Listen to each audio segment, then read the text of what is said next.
Continua, gentili telespettatori, l'informazione su TPN, come sempre la pagina dedicata al Friuli e all'Isontino. Accanto a me Renato Balusso, Friuli contro la crisi. Apriamo subito con lei per parlare un po' di quelle che sono le iniziative in essere. Innanzitutto due notizie per commentarle insieme a lei. La prima, il Senato, come abbiamo già ribadito nel corso del telegiornale, ha dato l'ok alla legge, dunque 160 sì contro 133 no. Secondo lei solita roba all'italiana oppure...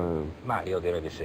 Solita roba all'italiana. Sì, poi Napolitano che esorta e dice basta con i tagli immotivati, uscire dal tunnel, dalle discussioni inconcludenti. Sta di fatto che fino adesso pare di vedere più che una discussione politica, mi permetta, pare di seguire enigmi alieni, no? Cioè qualcosa di strano che è accaduto però non si capisce se era un oggetto misterioso, chissà cosa. La causa oppure l'effetto è... vabbè.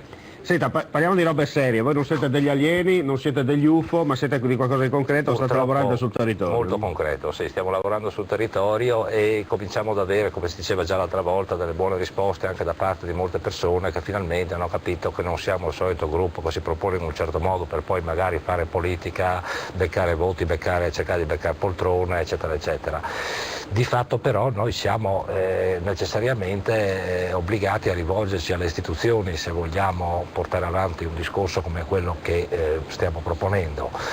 E queste istituzioni purtroppo molte volte non ci danno risposte positive. Ad esempio ormai con la Presidenza della Regione abbiamo capito che è inutile continuare sinceramente a perdere tempo perché... È una cassa che non suona bene, insomma. Non suona proprio. È un po' come il battacchio del comune di Udine, insomma. Sì, è raro.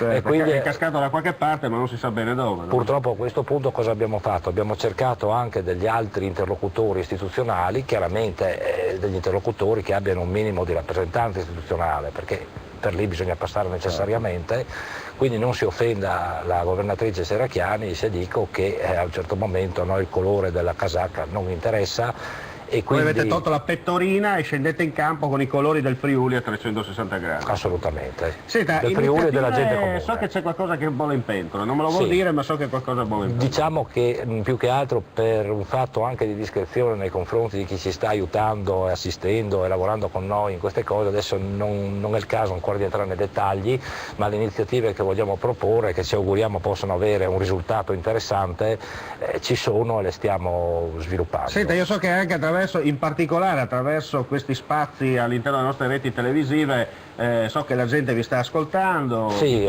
vi ringrazio di questo in modo particolare perché è molto importante. Sinceramente per raggiungere le persone bisogna avere quel minimo di visibilità che da altre parti ci è stato probabilmente anche già negato. Senta, avete già fatto la tripla cifra, nel senso che siete già oltre 100 diciamo così, iscritti, tra parentesi, nella vostra associazione. Ricordiamo che la vostra associazione è trasversale, aperta a tutti, aperta a coloro che vogliono lavorare, tirarsi su le maniche, usare l'olio di gomito e soprattutto riportare il Friuli nella sua originalità di quelle che ci conoscevano in giro per l'Italia. Assolutamente sì.